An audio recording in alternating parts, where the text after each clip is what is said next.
your assessment.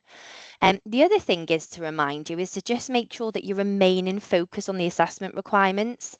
This is why I would say it's really useful to really utilise that sort of structure we provided for you, because if you follow that structure, that naturally will hopefully help you remain focused on what the actual requirements are of the assessment. This is also why we say not to go for too many strategies, because you do need to apply that critical lens. And I think that's why it's important to keep, 2 or 3 strategies to choose from. Also, make sure that you utilise the marking criteria. On my slide in a minute, I'll just remind you about how that works in terms of the rubrics, but it really helps if you understand how we approach kind of, assessing you and levelling you on the National Masters and your assessment, then that hopefully will be really useful for you to reflect on as you're writing your assessment. Also a reminder, like I mentioned before, that you need these references within this assessment.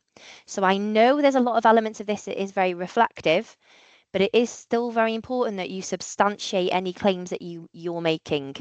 Avoid any unsupported judgments or assumptions. It's just really important that you're making sure that you're utilising the sources that you're reading to support the sort of conclusions and summaries that you might be making within your reflection. And that also brings me on to the next point of just making sure that your literature sources are suitable. It's really important not to rely too heavily upon sort of web-based sources such as, avoid like Wikipedia, blogs. Those sorts of sources can be quite problematic as well, because obviously they are not peer-reviewed sources. So make sure you are utilising proper peer-reviewed sources so that the claims that you're making, again, are accurate and the information you're presenting is reliable. Also, remember that they are there, the examples on the PLP, so on your Pebble pad, they are there to support you as well. So, just give you some ideas to kind of, maybe, give you an idea of what the expectation is. And that's why we've kind of give you an idea what the grade was for the assessments that we provided as examples on the Pebble pad. So just a reminder, really, utilise them to kind of have a little look at, to guide you as to what the expectations are in terms of the assessment as well. And also, remember to utilise these drop-ins that your HEIs are providing as well for any conversations you might want to have about your assessment as well. It's really important that you take the time really to kind of plan and really think about your assessment before you start writing it, really to utilise, your sources effectively.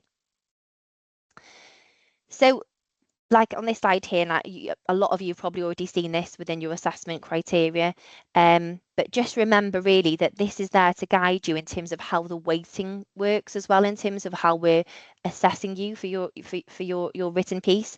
Remember that there are learning outcomes, as you can see on the right hand side, that are against these weightings, and remember, it's this, like I'll show you in a minute, it's that 50%, isn't it, overall pass that you need for the National Masters, but this sort of gives you an idea of kind of how your points are being assessed. So I'll just show you here. So this is just one section that I've given you as an example here. So like within the learn outcome, to critically engage with current debates around inclusion and how this connects with current legislation and practice. Just a reminder there that you can see the grading criteria that we're following when we're marking your work. So just like I was saying before, the 50 plus is the pass, and you've got the merit, and then you've got the distinction, and it works on that point system allocated by how you meet that part of the assessment requirement. So have a little look through this. And just a reminder really to kind of look at this to give you an idea of how we are leveling kind of your piece of work. So I always think that's a really useful tool really to support you in developing your work. Also, so like I mentioned before, this is taken from that, that last part of the assessment, the 3,500 word element. So this is that really in-depth criticality that we need in here, that critical lens where you're really reflecting on the strategies that you've chosen to present in terms of how it supports inclusive practice. Okay.